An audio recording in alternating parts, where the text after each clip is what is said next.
From the Fathead Studio in Speedway, Indiana, this is The Skinny. Oh, there you are, sweet Jesus. Come back to Papa. The highs and lows, are just can be pretty brutal, that place. But, I think that's what is so fun about it is the challenges. I saw Will Power smack the wall out of 4 with 10 to go. He's still going. Dixon? No. Connor. Oh, Connor, yeah. Yeah, welcome back to the show. Yeah, Connor, and, you got to pick a direction, pal, and I'll stick with you. Oh, I don't know. You lose track about halfway through. I go to move when it's full of methanol. Both of them are full of methanol. Big bang. I turn around and the glasses are smoking. And he goes, whoa, good thing you gave me those, right? I'm Scott Dixon. I'm Antron Brown. Hey, I'm Ron Cap. I'm Connor Daly. I'm James Hinchcliffe. I'm David Malukas, and this is The Skinny. Welcome, ladies and gentlemen. This is The Skinny. Ken Stout and Rico Elmore sitting alongside. We've got the track dude once again who just schooled us on the clock. That's right. We do our best, man.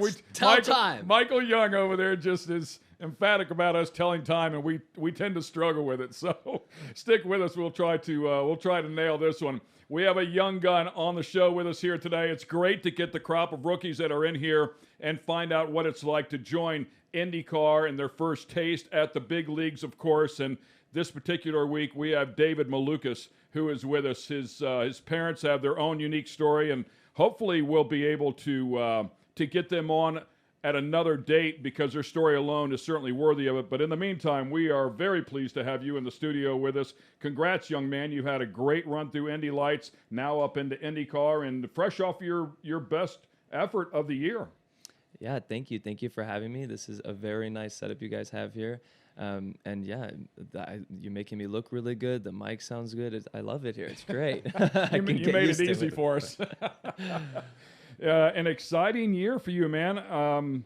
Talk to me about how things got going because a Lithuanian American, first one in your family. You come from immigrants who came over here from Lithuania in 1991. Your parents and I believe 2 sisters at the time came over here. Tumultuous time over there in that particular area of the world. Came over here. Your father, as I said, his story absolutely incredible. But you joined the family and at some point in time fell in love with racing. Talk to me about that.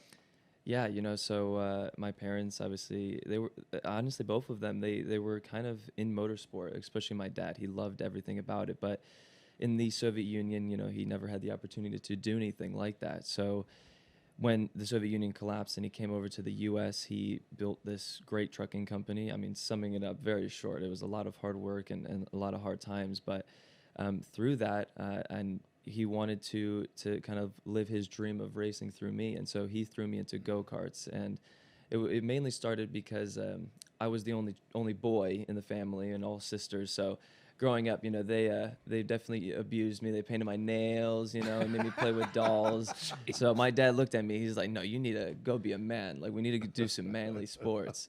So and so then he took me to South Bend, Indiana, to a local go-kart track, and ever since day one, we fell in love with it. And at the time, it was both of us were in go-karts. He was driving the DD2s. I was in kid karts and mini Max and all that. And fast forward through so many years, and now we're here. Your father is a big personality. I was sitting over in the driver's owners lot during the 500, and I was sitting behind Dixon's coach with Wad, who basically is the president of that area over there. And your father came walking in. He's a big presence when he walks in the room. Big smile on his face. Couldn't be happier. And they were negotiating. I believe they were working on getting a coach for him for you guys, at the track. And a very impressive guy. When you say he's in a go-kart, he's a big dude, man. And I mean muscular, physically fit. He's a presence when he walks in the room. Oh yeah, definitely. And he's also a character. Yeah, he definitely is always so excited all the time. And but yeah, that's but then when he comes back home, especially after a day's work, I see the other side of him when he just is very tired and just sleeps all the time, because I feel like there's always balance, and since he's always so energized out in the real world, I think I see the other end of him.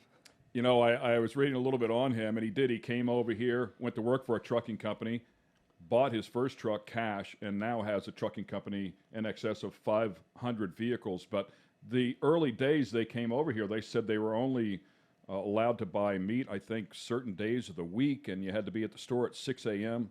So they came over here, and he said, we went through the McDonald's drive-through, and we thought that was fine dining at the time. You know, I mean, it's amazing. It is. What it certainly can be at 2 in the morning, right? Yeah, so yeah, It's more than fine. They told me those stories, and I was laughing. You know, he said, yeah, we went to a McDonald's, and you know, in the Soviet Union, there was no hand food. You know, everything was with a fork and a knife. So they order these burgers, and then they ask for, you know, the utensils, and they're eating the burger with a fork and knife. And they said everybody was looking at them, and they were all confused, and they started seeing everybody eating with hands. And my dad always told me, he's like, you know, when I ate with my hands and I took the bite, it just tasted so much better when you eat with your hands. You know, I started just paying attention a little bit to you. You've certainly opened up some eyes along the way, coming out of the Indy Lights ranks and battling with Kirkwood. And you guys are battling here once again, a couple of rookies here in the field. And you walked in the door, and Michael Young said, hey, the Indianapolis 500 Rookie of the Year. And there's a lot of people that would certainly argue that. I'm not going to get in the middle of that debacle, by the way. But, yeah, you had a fabulous run out there at the 500. And I believe at one time, I think it was May 21st, when everybody does their mock qualifying runs, you were second fastest on the 4-lap average day. Yeah, and it was very impressive. You know, with that day, I remember it was very, very windy, and that's what made it so tough. And we had such a great car, and you know, I was watching onboards and footage, and people just couldn't keep it flat through those 4 laps and those heavy winds, and we managed to do it. And yeah, it was a very impressive run. The team did an amazing job, and as soon as we unloaded into the month of May and went for the first practice session, you know, everybody looked at each other and said, "Wow, we actually have a very good chance here." Until later on, we realized that the Ganassis, all of them, were kind of just in another realm. Right, just doing their thing. Is that the day that the wind was blowing down the back stretch? Yes, yeah. Yeah, at a tornadic.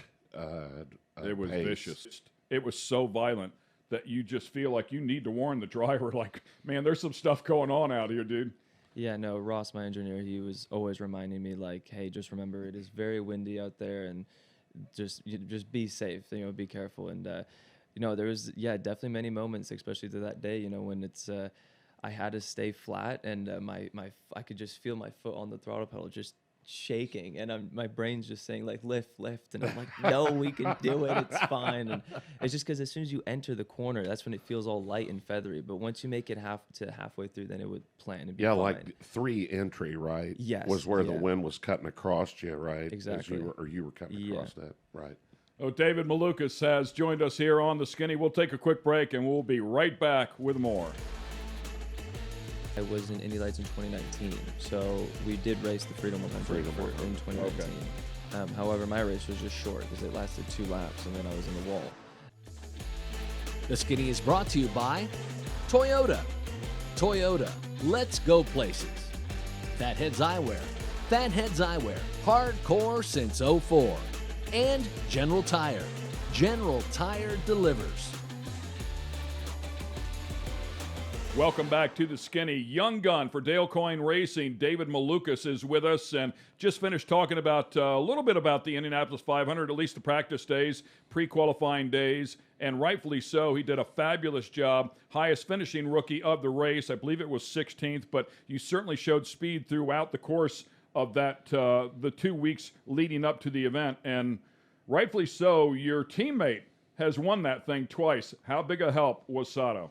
Yeah, Takuma has been an amazing help for me, you know, especially going into the month of May. He knows a lot of tricks and tips for that place. I mean, he gave me a few. He's still keeping a lot in his own pocket that I've had to examine watching his footage and data, which, you know, all kudos to him for doing that. But no, it's been a massive help, and he's so open about it. And the team, the way it's all been managed with me being my first year and Takuma being such a veteran, it helps so much for me. So I wonder if, you know, maybe that was Dale's whole idea going into it, but it's helped me quite a bit. But the month of May was, I'd say, like the first big churn point for us. I feel like the first half of the season, I was definitely being a rookie and, you know, making all these like little mistakes here and there. And then kind of feel like when the month of May came, that's kind of when the team flipped the switch and we were managing to do very well, and I built my confidence, and I think it all comes to part with having such a great car. Did you qualify 13th? Yes, if I remember, yeah. I mean, one One spot out of coming back the next day. Yeah, by my own teammates. Yeah, it was a little bit unfortunate, especially since we knew we had a good car that could definitely make it into the top 12. But the first morning run that we did for qualifying, the track just got so good, and we didn't anticipate it enough. So we went out, and as soon as I went out, I knew I was like, oh no, we're missing way too much speed. We had way too much downforce in the car. It was like a piece of cake, the 4 laps. It was just no problem. And so then we had to go back out later in the day, and then obviously the storm was coming in, wind was picking up, and then we trimmed a whole bunch out, and that was some scary laps. That's why I was getting ready to say that had to get pretty sketchy at that point. Yeah, so that's when I was really shaking on the pedal. Still managed to stay flat every lap until the 3rd lap, going into turn 2. The wind, we just don't know what happened, but it caused so much understeer, and I was going straight for the wall. So I was like, I had a lift there, and then that put us into 12th.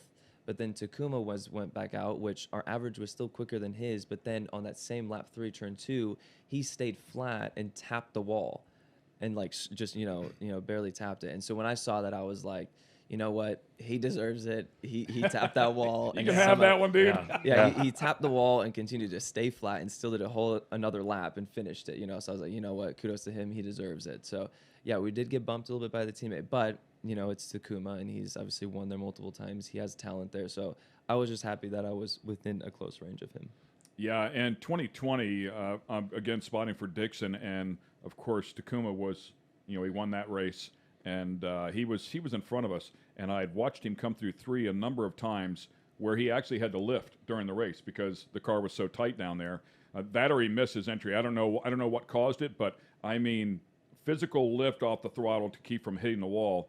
And I remember telling Dixon he's struggling in 3, and keep the pressure on, thinking maybe he'll bobble, but of course he did not, and that race ended under caution as well. But he's fearless. There's no question about that.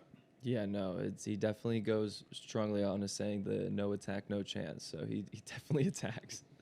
Yeah, great stuff. So hats off to you on that incredible couple of weeks. By the way, I wanted to ask you this as well. Was that your first time racing at the Speedway? Because when you were in Indy Lights, they didn't race there in 21, did they?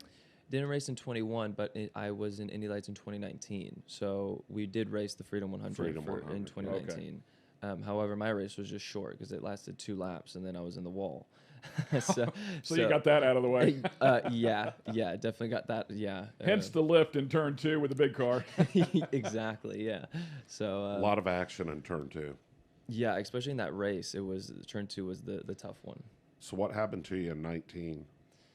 Well, in 19, it was our first year with the BN Racing team, and it was we were with them in USF and Indy Pro, which was Promaz at the time. But within those levels, there was a bunch of people that came from all over the place, and nobody was really in or known in the Road to Indy series, and especially in ovals, there was no oval experience because it was just a lot of people from Europe and from go-karting, and so putting a setup on, going into the weekend of the Freedom 100, just to show how far off we were practice, we didn't know that you have to switch gears in the race. So we just went into 6th gear and just stayed flat in 6th gear all the way around. And we're like, I don't know why we're so slow, but it's really easy. Yes, I got this, no problem. What's the big deal about Indy? Yeah, so I went out and I was like, this is easy. Why does everybody make such a big deal about this? I was like, this is really fun, easy.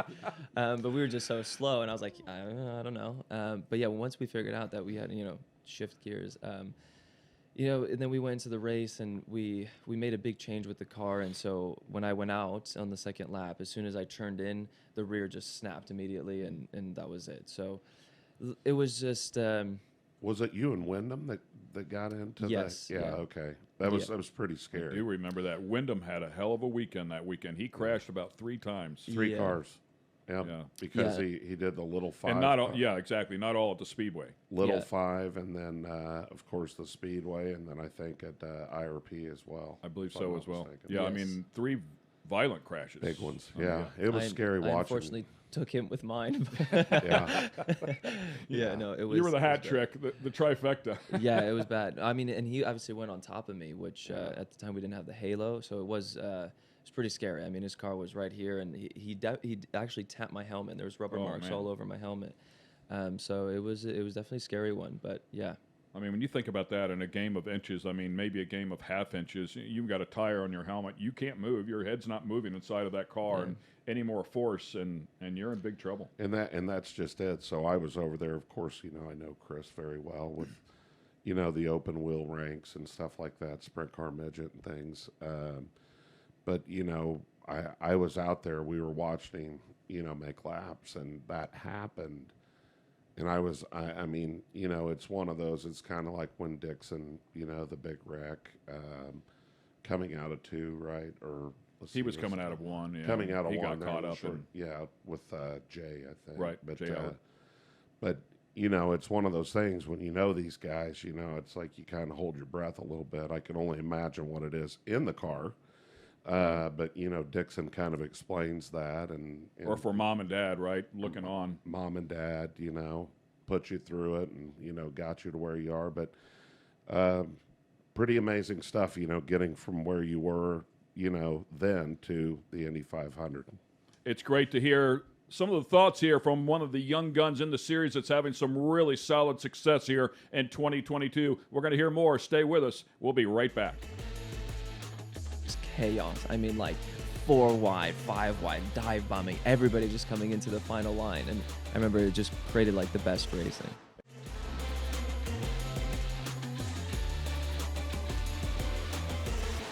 We have David Malukas on the show with us here this week. Great to have one of the young guns inside of the series out here with us. By the way, I did butcher the name here a little bit earlier, just talking a little bit too quick as I left the ma off of it. For Malukas, I just came out with Lucas, but I've also heard Malukas, and apparently there was a little story behind that where people, maybe they struggle with that name from time to time.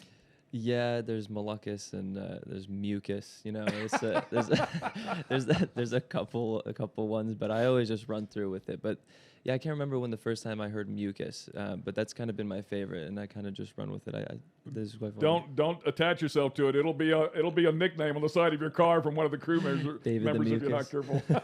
Yeah. By the way, I was talking with Michael Young. I'm like, what is HMD? We were trying to put it together, but I since read the story and found out about it. It's your parents' initials. Of course, actually, first and last name. They just rearranged them a little bit. So it is Henry for the H. It is Diva for the D, and Malukas obviously for the last name. Yeah, well, there's different takes. You can also say "hungry men driving." That's a good way of saying it. There's also like a more unrated version of the name, but "hungry men driving" is the one. Let's go with that one for now. The show on MAVTV is fairly new, so we want to keep it there. Yeah, all right. We'll talk about the other one a little bit later on. Hey, man, let's talk about your early days. A lot of success inside of karting at the national level, right? Yeah, in go-karting, yeah. No, we won in 2015 the X30 World Finals in Le Mans, which was kind of a very big one for us. We were kind of just dominant the whole weekend, and there was just drivers from all over the world and coming in from the U.S. It was like a big experience. But yeah, we went USPKS, WKA, Route 66. We did all the U.S. series, the SCUSA. And then we went overseas and did KF Junior, X30, of course, and then, yeah. Yeah, we, believe it or not, that big man right there actually drove a kart in his younger days, and my son a lot younger and smaller. My son came up in karting, so we both have an absolute passion for karting. Were you with a big factory team? How did it lay out?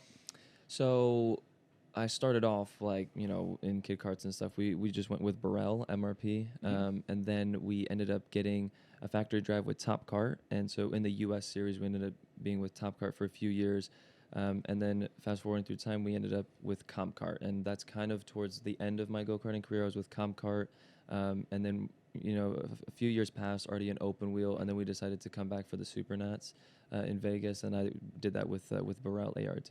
How'd you do there? Well, I remember we qualified 8th, but then we ended up crashing out in the race, unfortunately. But, for being a long time out of the seat, we ended up just doing like a one test day in Homestead, which is, to me, I think the best place to get back in shape because those curbs, you have to hit every single curb, and it's like really aggressive on the ribs.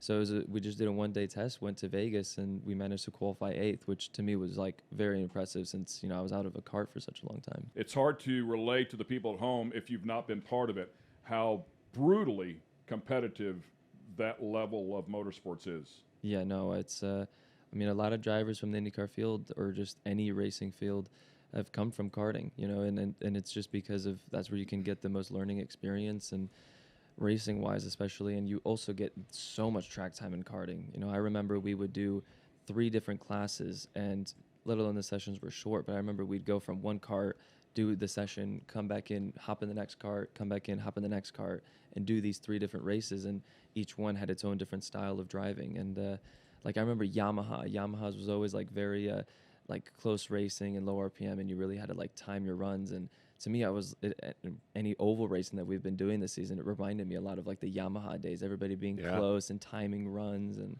so because you had to keep them wound up. Yep, exactly. Know, yeah, that was in the 4-cycle like I drove, because I was a little heavier than the rest of the torque, buddy. Need a little torque to keep it going. Yeah, you're absolutely right. Though a single gear, clutch driven, junior can or senior can, depending on your age. But it was a momentum kart. You had to carry mid corner speed. That's what it teaches you. Yeah, and I remember it was always, you know, always like a top 5 group, and they would always just tow the whole session, and then the last lap was just chaos. I mean, like 4 wide, 5 wide, dive bombing, everybody just coming into the final line. And I remember it just created like the best racing. And you also learned drafting. Exactly, yeah. And then you know, it was all about timing runs. I remember like the best spot to be was around like that 3rd or 4th place position coming into the final couple corners. I remember in Newcastle, that was the best. They go in for a move, and then you come in as the 3rd one with a little bit more momentum and just can carry it around and get the win. I remember it was a lot of cool experiences. Yeah, so many, in terms of racecraft, so many lessons learned. Learn how to defend, learn how to deal with draft, learn how to make a pass, all of that stuff, and you just continue to carry it forward. Yeah, most importantly, it was at, you know, a young age, because, you know, it's learning it back then, and now it just feels like, you know, it's more just muscle memory now, and it's just like, oh, I remember from this and this, I know what to do now. But I mean, you're at the pinnacle, really, of motorsports racing and open wheel.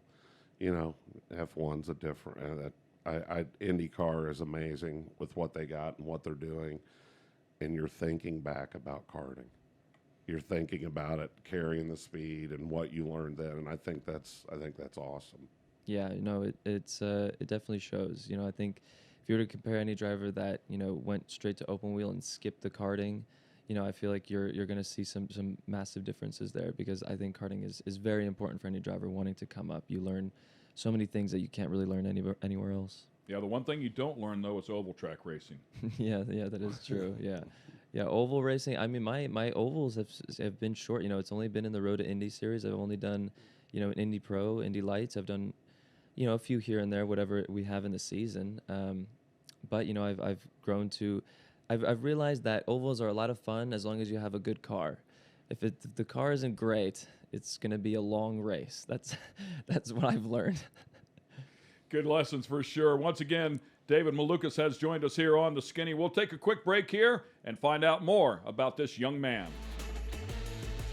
Yeah. Did you hit the easy button? Boom, easy. Yeah. So it was just fun to me learning how like a nice little strategy there and how little things work. It's fun. The Skinny is brought to you by Fatheads Eyewear. Fatheads Eyewear, hardcore since '04. General Tire. General Tire delivers. And Toyota. Toyota. Let's go places. Welcome back to The Skinny. Ken Stout, Rico, Elmore. We have Michael Young, the track dude, back behind the controls as always. And what's up, gents? Michael actually spends a lot of time with David as well. Michael, you've spoke very highly of this young man over the course of this year. And I know you've had an opportunity to interview him a couple times. Well, the great thing about David, I think, is watching you come from lights and what you've been able to accomplish this year. And I think of all the rookies this year, and granted you're with a good team, you have a great teammate, but how quickly you adapted to these cars. And I think that was the one thing that impressed me more than anything else. What was the toughest thing for you coming from a lights car and hopping into an Indy car? Obviously all the road courses that you did, more horsepower, better handling. What was it for you?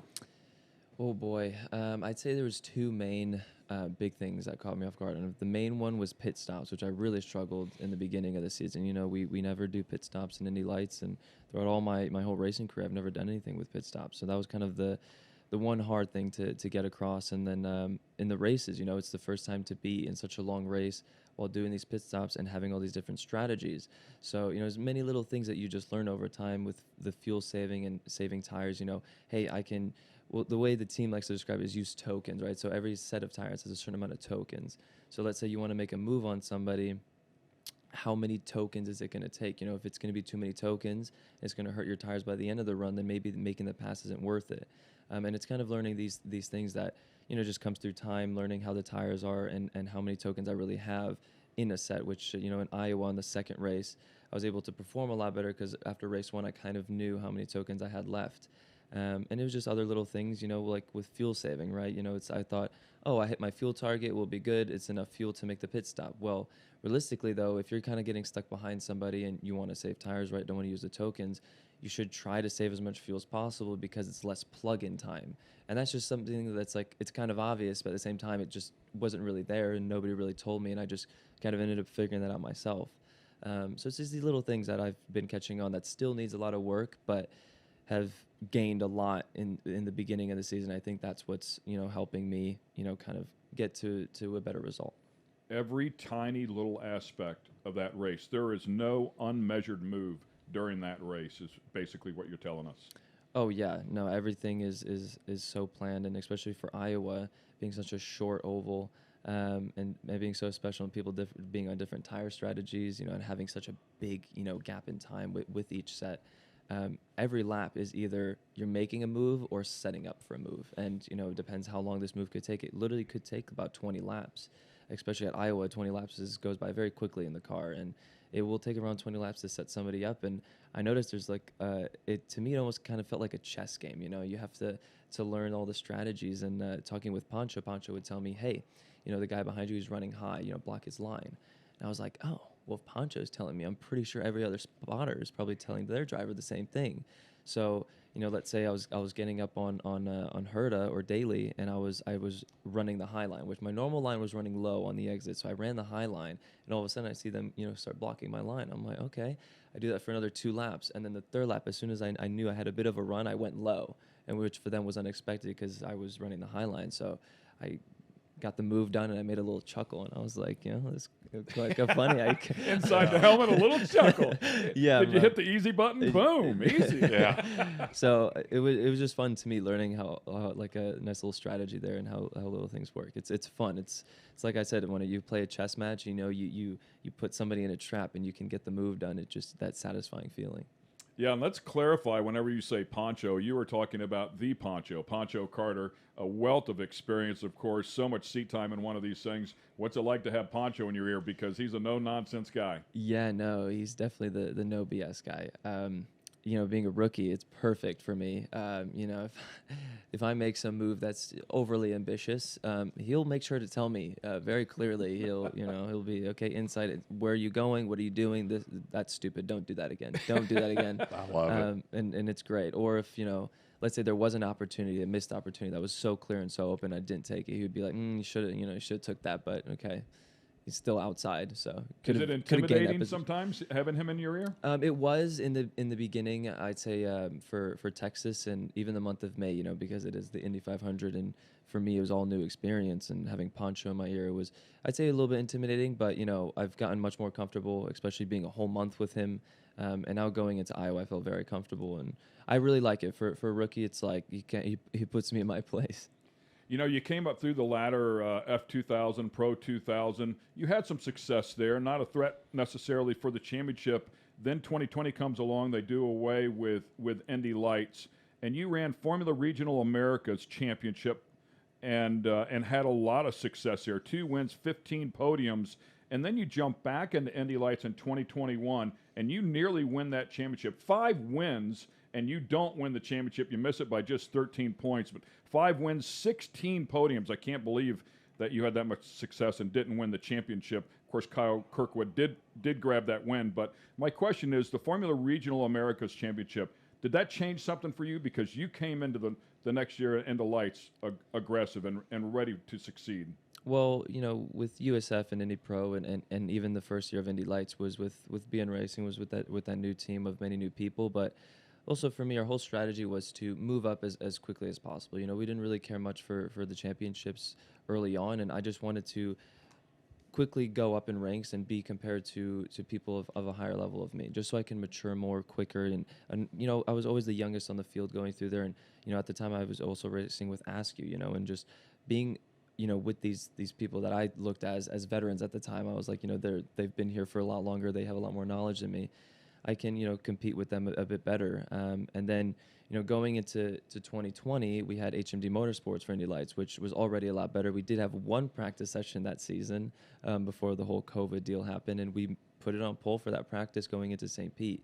So already I knew it was going to be better, but thankfully, I mean, of course, COVID was very bad. But for me, I think having that 1 year off and doing the FR season helped me even more. Just because going through my teen years, I feel like every year I just matured like another 20. You know, I look back 1 year, I'm like, wow, I was like so stupid. Why did I do that? I would watch my footage. I'd be like, I had no idea what I was doing. Although at the time I was like, I'm genius. This is great. So We do the same thing, by the way, on the show here. So. So yeah, and then, you know, we do the 2020 season in FR, and it was very successful with what the team had to do. You know, once the Indy Lights got canceled, we had 2 weeks to figure out what we're going to do, get the car, put a setup on it, and then just show up to the first race and qualified second, only 1,000th off of Linus. And, you know, we had a lot of good battles with Linus, and then went into 2021 for Indy Lights and showed a lot of success.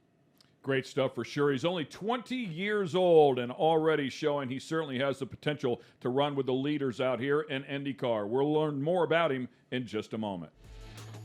I know you're like, oh, okay, oh crap, okay, here we go. And then that's 2 it. laps ago, he told you what he wanted you to do. It's like, okay, what was that again? Yeah, sorry, I was looking at the snake pit.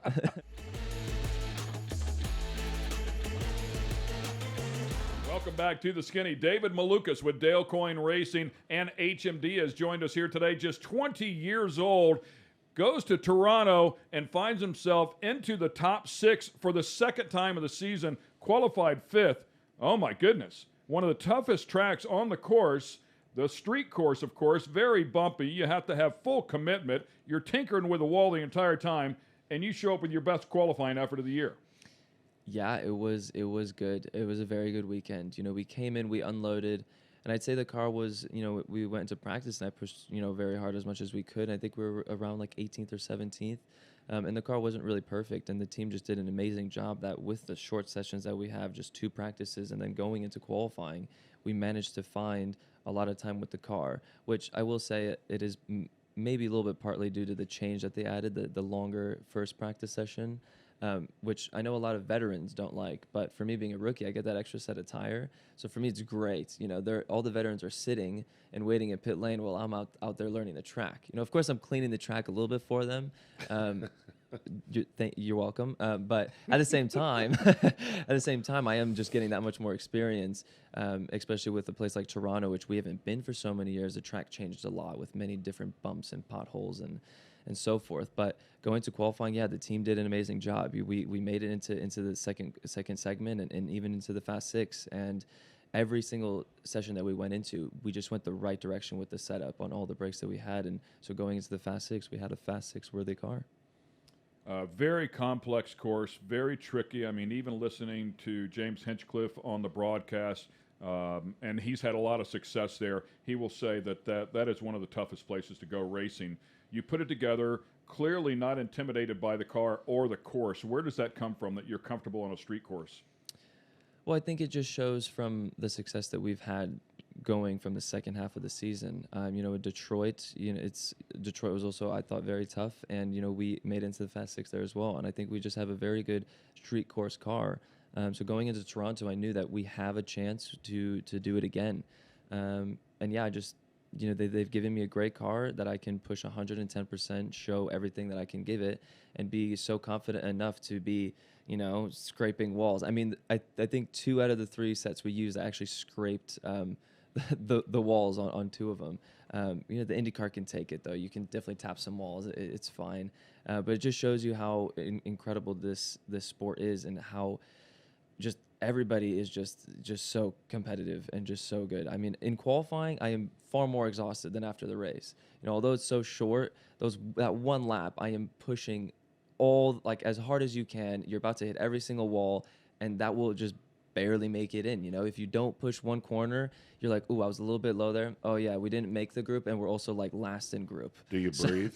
Do you breathe during the qualifying? I mean, there's very rarely. I mean, me consciously, no, but my brain obviously is like, well, we kind of need to breathe now. But I definitely don't blink 100% because I come into the session, mouth is dry, eyes are watering. You know, I definitely mouth's just kind of like that. His question is actually very legitimate. The first year I ran short course off road, I used to have my spotter. I would say, tell me to breathe, remind me to breathe, because it's human nature to hold your breath when you're hanging on that tight. And then what happens is you get winded, you get weak, you get tired immediately. Yeah, I mean, absolutely. You're out there giving it your all, and it's you scare yourself. Like in short course, I would run 3 laps. I'd be like, I barely made it to the end. How am I ever going to drive a race? So that's why I would say, remind me to breathe. As crazy as that sounds, it's very important. No, it is, and actually, it's a weird thing to say, but I actually did a lot of meditation work for the races to remember these things, you know, to remember to breathe, to remember to drink water, to remember to move your hands every once in a while, you know, on the straightaways, move your fingers around, because my first couple races, you know, I just held onto the wheel. I wasn't drinking any White water. knuckle. Yeah, exactly, you know, and so everything was just getting all tense and just making it a lot harder for myself. So doing this meditation and practicing, I'm able to control my thoughts a lot more, and also just being human, you know, when you're, you know, even if you're at a coffee shop or when anything, you'll talk to somebody, you're working, and all of a sudden a bird comes by. You're like, oh, it's a bird, you know. If you do that in a race, you know, especially on an oval, that's, you know, you either put yourself in a bad spot or, you know, just made a mistake of some sort. So it's, I've done a lot of meditation work to kind of help myself control these thoughts and to do all this. And it's gotten a lot better now. Now I'm actually using up all my water by the end of the race. That's extremely interesting. I've not heard of another driver that does that. I'm sure it happens, but I've not heard anybody mention it yet. Look at the bird that goes by? Or yeah. So where did that come from? Whose suggestion was it for you to start doing that? So my coach, Luke Varley's kind of like my coach, therapist, just, you know, my left-hand guy, my right-hand guy. He's been with me for so many years, and I honestly couldn't be anywhere without him. You know, he's the one that's been following me through everything, and he's always part of the deal. And he's actually given me that thought in there.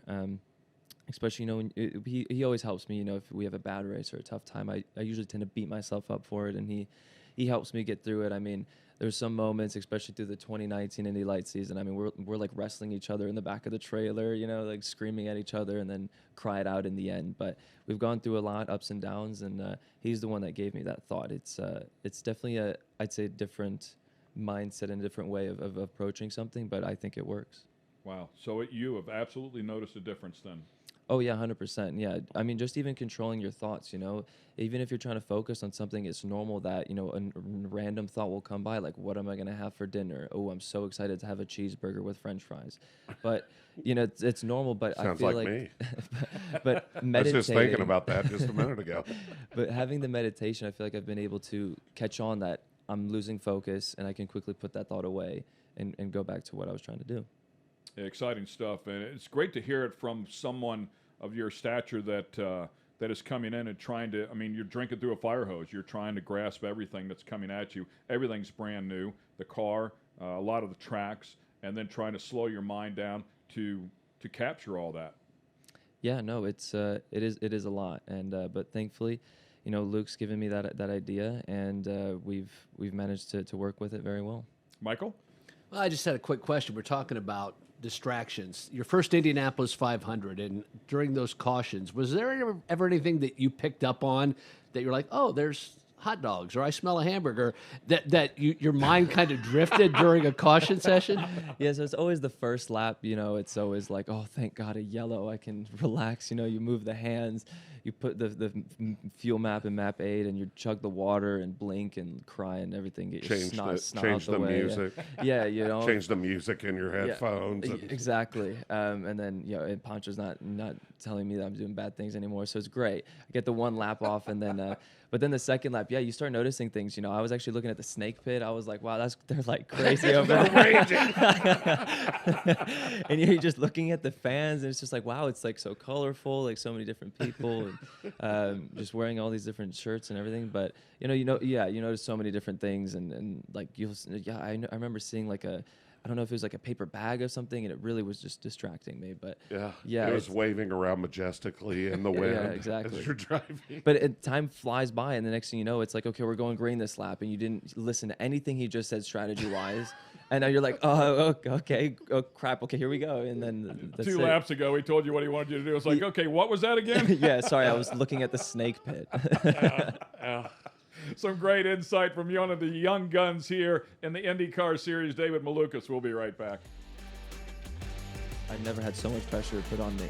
You know, Pancho kept saying, Mr. Castroneves behind you, Mr. Castroneves behind you. And I could just see him just lurking behind, trying to make me make a mistake. And I was like, it's not going to happen. It's not going to happen. The Skitty is brought to you by General Tire. General Tire delivers. Toyota. Toyota. Let's go places. And Fatheads Eyewear. Fatheads Eyewear. Hardcore since '04. If you've been with us throughout the show, you can clearly see that Mr. David Malukas has a ton of personality. And if you follow him on Instagram or Facebook or Twitter, whatever the case may be, you'll see there's a lot more that goes on behind the scenes. And one that captured my eye was you were standing there with your phone, I believe it was, or maybe you had somebody with a camera, but you looked at some guy named Scott Dixon and you said, "Who's your favorite rookie?"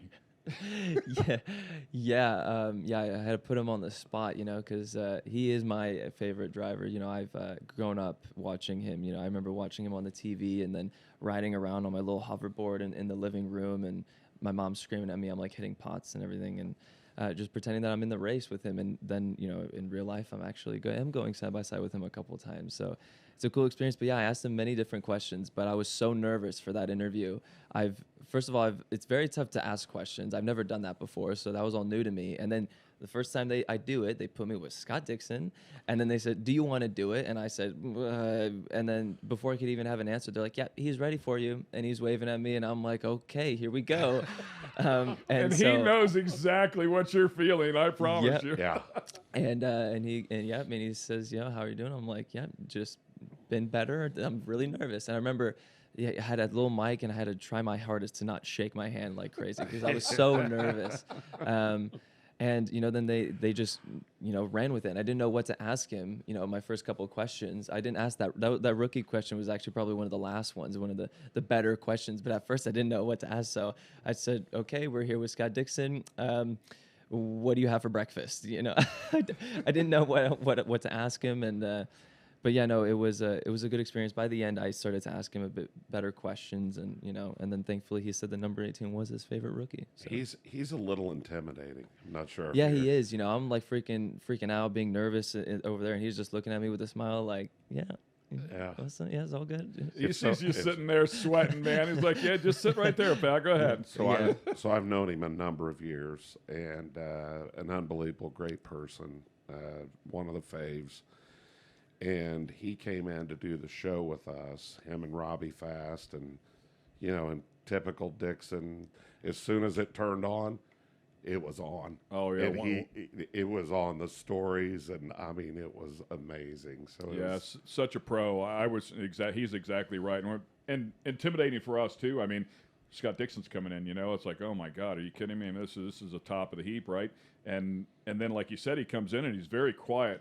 And I'm sweating bullets. I'm like, man, how am I going to drag us through this thing? We need this one to go well. I mean, this is Scott Dixon. Right. But the second we started rolling, man, the stories roll off, and absolute pro for sure, and loaded with personality. He's a great dude for sure. Yeah. No, he's great. How cool is it to race with guys like that? No, it is. It's awesome. And we have that respect on and off track, and on track you can see if we're in a practice session, and let's say like a position of some sort, doesn't really matter. You can see that the respect is there from both ends. And I mean, I'm not gonna lie, I'm definitely like a fangirl in the car. Anytime I see him, I'm like, "It's Scott Dixon." You're like waving at him off the side of the car. Yeah, I did. Thumbs up. Yeah, good job, man. It's. I know you're passing me. This is bad, but hey. Yeah, no. Yeah, if I want to if I'm getting passed, it's it's Dixon, so it's fine. No, it's great. It's a joy having somebody else like that on track. Do you recognize the moments where you're out there and you have some of those childhood heroes that you're now competing against? where the relationship in your brain is actually starting to change a little bit, where it's, that's Scott Dixon, that's super cool, to that's Scott Dixon. I think I'm going to pass him right here. Like I'm going to show him I can get it done too.